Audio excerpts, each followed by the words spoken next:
ଆଜି ଆମେ ପଢ଼ିବା ପାଠ୍ୟ ବିଷୟ 14 ହଲନ୍ତ। ହଲନ୍ତ ଯୋଗ କ ହଲନ୍ତ କ, ଖ ହଲନ୍ତ ଖ, ଗ ହଲନ୍ତ ଖ, ଘ ହଲନ୍ତ ଖ, ଫୁସ୍ ଫୁସ୍, ଚକ୍ ଚକ୍, ହୁଇସିଲ୍। ଶବ୍ଦ ପଢ଼ିବା ଓ ଲେଖିବା। 2 ଅକ୍ଷର ଥିବା ଶବ୍ଦ ଠିକ୍, ଚିକ୍, ସତ୍, ଚିତ୍, ମୋଟ୍, ଭୋଟ୍, କୋଟ୍, ନୋଟ୍।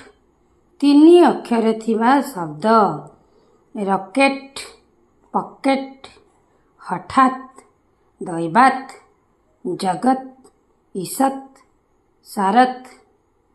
4 ଅକ୍ଷର ଥିବା ଶବ୍ଦ pencil, pencil, telephone, telephone, chocolate, chocolate, ଛୁକ୍ ଛୁକ୍, ଛୁକ୍ ଛୁକ୍।